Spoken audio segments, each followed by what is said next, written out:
So now we're on Daf Mem Ches Omid Beis, and we're going through the Shuk of the Tanners. Amile Shuk, there are others say it was where the rabbis used to sit and paskin shilas. Chazil Hanach de Kaimin Kandi Kande. They saw lungs that were full of large pouch-like blisters, v'lo amalu midi, and yet they didn't say anything. Meaning they told the vendors in this market, by implication, shtika koda, you could sell it. It's mutter. Ravasi Avichal Fishuka de Tveria, they were in the market of Tveria. Chazi Hanach Lekaime Tinri. Again, lungs were full of these very large blisters. So the bottom line of this sugya, again, I didn't look in Shulchan Aruch, but it seems that even though there are larger blisters that are hardened, yet they would make it. Itma. Okay, so now we get to the famous case of a needle in the lungs. Now, if the needle is in the lungs, then it means that the animal swallowed a needle. Now, if the animal swallowed a needle, I'm going to give you two choices. Where did it go down? Did it go down the esophagus or the windpipe? The esophagus, right? No. I was not sure about that. Maybe it went down the windpipe, down the trachea. Maseches says Berea, Rabbi Yochanan, Rabbi Elazar, Rabbi Chanina. We have three Amoraim Machshirei. Right, and we'll soon see that they assume that it didn't go down the esophagus right into the kishkis, because that would certainly puncture the intestines and make it into a treifa. But rather, it went through a whole vascular system, and it's not a treifa. But Reb Shimon Lakish, for Reb Mani Bar Patish, Reb Shimon ben Lakish, so it's 3-3. Tarfi, they said it was treifa. Lema, so the Gemara is Ahav, meaning what's the machlokas about? And then the Gemara is going to introduce a different shot as to the machlokas is where the needle went in. Mar Savar, according to the original first possibility, chisaron mi bifnim shmei chisaron, umar Savar lo shmei chisaron. So you may recall that we had a discussion about like the insides of the lungs, when they turn into water, they start dissolving. Do you remember that? I don't remember it either, so don't feel bad. But anyway, so there was a whole discussion there whether or not the deficiency in the internal part of the lungs is considered a treifa.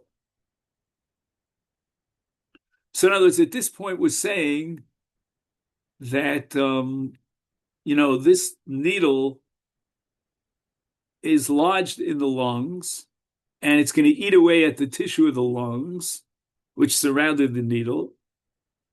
And according to one opinion, which is Reish Lakish, etc., and his friends, it's treifa. However, Rabbi Yochanan and his friends hold that a deficiency in the internal part of the lungs is not considered deficiency, and it doesn't render the animal treifa. So Gemara says, lo, let me offer you another approach to this machlokas. Kuli alma, everybody agrees that chisan bifnim lo shmei chisan. A deficiency internally is not considered deficiency, and the animal should be kosher. V'hacha b'haka miflu. Mar savar simpono nokat v'asoy, u'mar savar nikuve nakev v'asoy. So again, we're trying to figure out the root, R-O-U-T-E, of this needle. What was the root of the needle that was swallowed by the animal? One opinion is, you know what, I'm going to start with the second opinion, because as I told you before, I think it's more intuitive. Nikuve nakev v'asoy. How did the needle end up in the lungs? It was swallowed and it went down the esophagus and it punctured the digestive tract. After it punctured the digestive tract, it did more damage, and the needle punctured the lungs. But in any event, mimanavshaf, the animal is treifa, because a puncture in the intestines makes the animal treifa. A puncture in the lungs makes the animal treifa. So what was the opinion of Rabbi Yochanan? Now we go backwards a little bit. Mar sover simpona nokat v'asoy. The needle took a different route. It didn't come in through the esophagus into the digestive tract, but rather it came in, had to get to the lungs, it came in through the windpipe.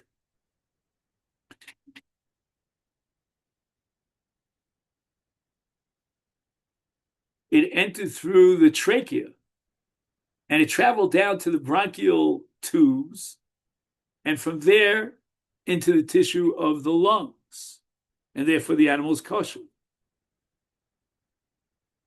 Wow. He says here there are two routes by which the needle may have entered the animal's body and found its way into the lungs. The needle may have been swallowed and then punctured its way out of the digestive tract into the lungs. The animal is clearly treifa, because a puncture in the digestive tract, as well as a puncture in the outer membrane of the lung, will render the animal treifa. But it's possible that the needle may have simply gone down the trachea rather than the esophagus. You ever think of swallowing something in your windpipe? Sounds pretty dangerous. Anyway, it traveled down the bronchial tubes, entered into the lungs, and the animal's kosher. So somewhere, which I can't find right now, he has a whole discussion of how this happens. So 1 second, let me just see if by chance how are we doing on the clock? If by chance I see it immediately.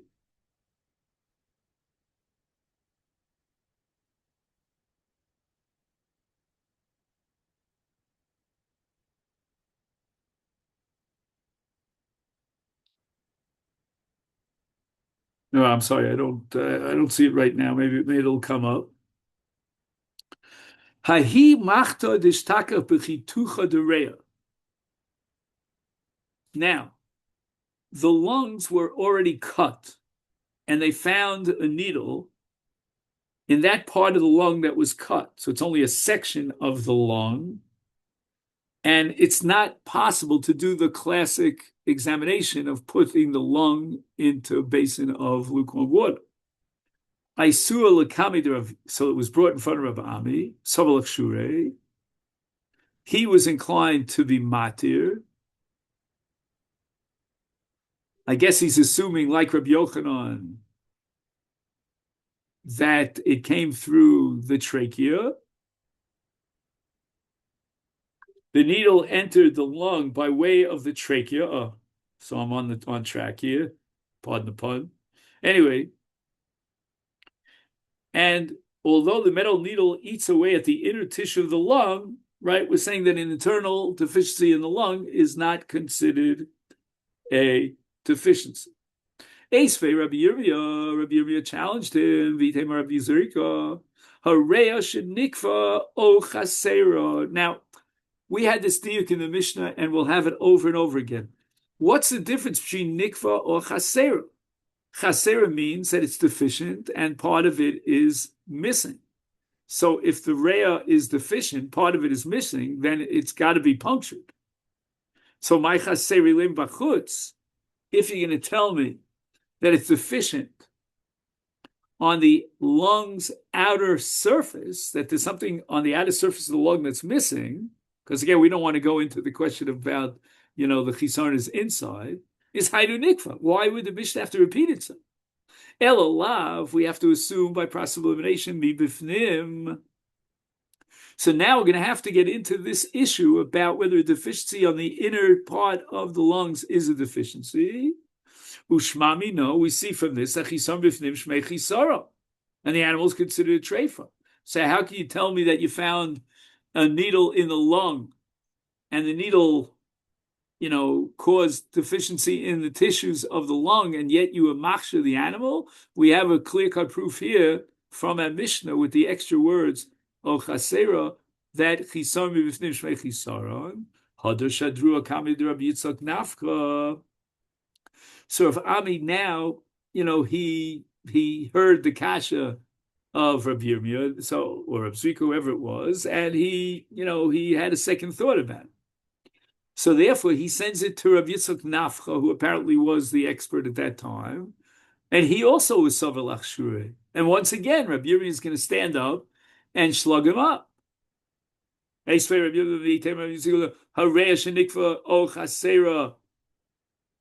it's treifa. My chaser, what does it mean? If you're going to tell me it's not the chisar mibifnim, but rather it's bachutz, a piece of the outside surface of the lung was missing, is hainu nikfa. Why would the Mishnah have to repeat itself? Elah mibifnim. Shma mino chisar mibifnim shmei chisara. Same kasha, same shaklavitari. So now, after Rabbi Yirmiyah attacks Rabbi Yitzchak Nafcha, now Rabbi Yitzchak Nafcha gets cold feet. Hada Sharua Kami to Rav Ami. They sent it to Rav Ami. Amri Lei, Varabonin Machshiri. Oh, I'm sorry. So now they sent to Rav Ami and Tarfa. He decides that it's Treifa. And with that ruling of Treifa, he calms down Rabbi Yirmiyah, who is objecting. So the students say to him, wait a minute, Rabbanan Machshiri, we had Rabbi Yochanan, Rabbi Loza, Rabbi Chanina, they all were matir, a needle that was found in the lungs. Amalahem, don't compare it. Heim hichshiru shiodu mesetam hichshiru. Anan mesetam nachshir. Dilma ihavi reil kamon minkava. In their case, the lung was still intact. They hadn't sliced it. And therefore you can examine it to see whether there's a hole in by putting it into the water. But in my case, they already sliced the lungs, so I can't convince myself through an examination that is airtight. And therefore, if the lung had been intact, it could be we would subject it to this examination. We find that it's punctured, that the air is bubbling up. So now the Gemara says, wait a minute. Rav Ami is implying that we don't have the possibility of examining this Reya, is Taima de Lesa, since the Reya has been cut up, implying that Ha'isa, if we had the lung intact, V'lo Minkva, and we examined it to determine that there's no air coming out, and therefore there's no puncture, then it would be kosher. But Amar Rav Nachman, what are we going to do with Rav Nachman, who says, Hai simpona de rea de inkiv treifa? Rav Nachman goes on record as saying that if the bronchial tube was punctured, the animal's treifa. So you found a needle inside a lung. Okay, so what are you going to tell me? The needle did not puncture the outer surface of the lung. So how to get to the tissue of the lung? Through the bronchial tubes. Okay, if the needle punctured the bronchial tubes, then the animal should be treifa. That was the ruling of Rav Nachman, which is called simpona, the inkiv. So the Gemara now has to defend and reconcile Rav Nachman with this psak of Rav Ami. Hahu lechavero itma. Now, what does the word chavero mean? Chavero means adjacent. When two things are near each other, that's called chavero. Rav Nachman was talking about a case where the bronchial tube was punctured against its adjacent tube. In other words, a punctured bronchial tube does not render the animal treifa because it's sealed, it's right stima, by the lung tissue. But Rav Nachman, who said that it's treifa in the case of simpona de inkiv, he's referring to a case where the bronchial tube was punctured at a point that's adjacent to another bronchial tube, and it was punctured just below the juncture of two bronchial tubes, where the tubes are too close together to allow the lung tissue to seal the hole. So again, it all depends upon where there's lung tissue to seal the hole in the bronchial tube. So if Nachman was talking about a metzius, a reality in which it's impossible for the tubes to, right, and there was a puncture to allow the lung tissue to seal up the hole.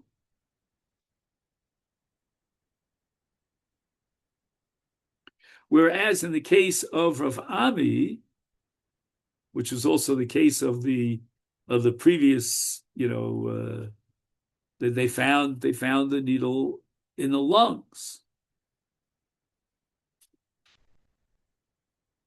So the Gemara doesn't like this. But Omer of Nachman, Hi Hadura.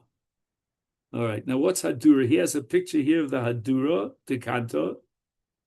He calls it the coil of the intestine. Now, I never knew the intestines were so complicated. There's so many parts to the intestines. Wow. Ma Rabu Masech Hashem.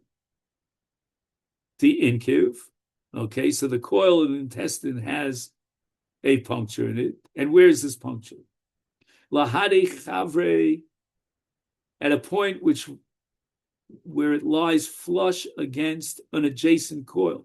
Right, there are many, many coils that go around and around and around in the intestines. So therefore, even though there was a hole, a puncture in the coil, but now a second adjacent coil plugs up that coil that has a hole in it. And the halacha is megan alei. Megan alei means it's kosher. So therefore, the Gemara is asking if a bronchial tube was punctured at the point adjacent to a second bronchial tube, well, the second bronchial tube should seal the hole in the first bronchial tube. The animal should kosher. And yet Rav Nachman says the animal's treif. Omer of Ashi, treifos komedami latodi. Don't make equations and analogies and comparisons in treifos. Some injuries will render the animal treifa, and in other situations it will not be treifa. Ain't omer b'treifa, zu doma lezu. We don't make comparisons. Sharei chodcha mikan umesa chodcha mikan v'chayim. Right? If you cut it here, the animal dies. Cut it there, the animal lives. So this has to do with the leg. Now, intuitively, I would have said that the higher the cut, the more dangerous it is for the life of the animal. But it's just the opposite. If you cut the animal's leg on the bottom,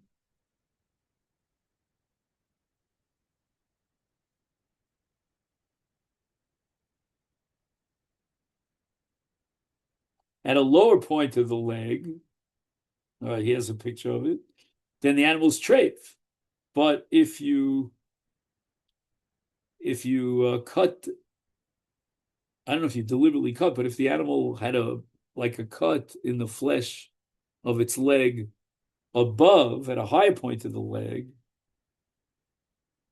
above the junction of the sinews, the bone is not broken, the animal is kosher. If the flesh is severed lower down at the juncture of the sinews, the animal is treif. So the Gemara is using this, I think, as almost like a proverb to show you that ein omer b'treifa zu doma lezu. So this is counterintuitive, but that's the way it works. So just because we find that the coils of the intestines are effective, one coil to the other, to seal up a hole, that doesn't necessarily true with regard to the bronchial tubes. The intestines, Rashi says, are soft and pliable and therefore easily seal a hole in adjacent coils, where the bronchial tubes are stiff, I guess relatively, and thus ineffective as seals. Okay, there's a sympona means the bronchial tube, but there's a rabba. Rabba means the primary bronchial tube in the lungs. And that's where they found a needle was lodged in the primary ventricle. Asyu akami de Rabbanon. They brought it to the Rabbanon. and trophoi, they determine that the animal is treif.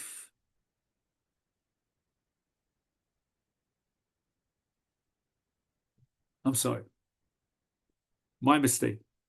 They brought it in front of rabbis. The word trophoi is like an adjective describing the rabbis. These were the same rabbis that in the original case said that the animal is treif, but now lo amru bolo isav lo heta. They didn't say anything. Heta lo amru ba, they wouldn't permit it kishmaitainu because they themselves said that they had paskin that a needle in the lung makes the animal treiful. Right, that whole chabura of Hamoraim headed up by Reish Lakish.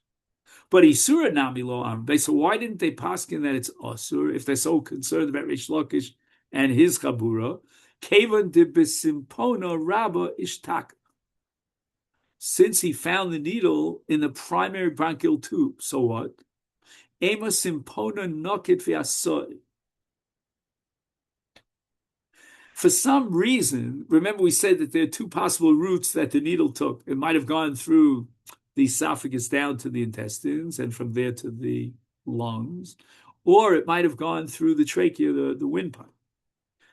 And here in this case, since they found the needle in the primary bronchial tube, that seems to indicate it's more likely that the needle took the vascular route. Hahi machta, let me just see if he adds anything here. We don't have that much time. I'm sorry. Had the needle entered the body by way of the digestive tract and penetrated into the lung through the lung's outside membranes, it would be highly unlikely for the needle to have found its way to the primary bronchial tube. If the needle, on the other hand, entered the body by way of the trachea, it would be very natural for the needle to have lodged in the primary bronchial tube. And as a result of the strong likelihood the needle entered that way through the trachea, Rav Shimon ben Lakish in his school would concede that the animal is kosher. Finally, so he found a needle that was lodged in the liver, and the liver was cut up. Sovar ma breder of Yosef Mitrafei. Amalei Rav Ashi. Rav Ashi says, why do you think it's treif? Ilush tachav bisra ki I gavna avitorif mar? Question mark. I mean, let's say you found a piece of meat that had a needle in it, meat from the animal. So you wouldn't say that a puncture in a plain piece of meat would make the animal treifa. A puncture in the liver would not make the animal treifa. Elo Rav Ashi. So we reject that. Chazinon, but rather we're going to check out the following thing. Now, a needle has two ends to it. It has the blunt end and the sharp end. So we're going to check this out. E kupa lebar. If in the position of the needle, the blunt edge, right, which we might call the head of the needle, is lebar. Lebar means it's outside of the liver. Then nikuvi nakivasod. It must have been punctured from the outside. And it makes sense that the sharper end went into the liver, and the blunt end went in this way afterwards, right? So then we assume that it went through the digestive tract, punctured its way out into the liver, and the animal's treif. But e kupa lego, if he finds that the sharp point of the needle is inside the liver. Just 1 second. I'm sorry. Not the sharp. It means that the head of the liver, it's upside down. The head of the needle is inside the liver. And the tip, the sharp tip of the needle is protruding outside the liver. Then we assume it took the vascular route. It came to the liver from the inside, and it's beginning its exit from the liver, and therefore the animal is kosher. That only applies in a very large needle, where it would not exit the liver head first, but biktina, in a small needle whose head can pierce the animal's organs, It's loshna kupa lego, loshna kupa lebar, then nikuve vasoy, then the needles come to live by way of puncturing, and therefore the animals trefa. And we're up to Maishnomi Machat Shenimtseis the Ovi Beis HaKosos. So we found a needle that was embedded in the thickness of the Beis HaKosos, which is called the reticulum, another part of the digestive system. And that in Mirz Hashem, we will cover tomorrow at noon. So wishing you a great day, and don't dream too much about needles.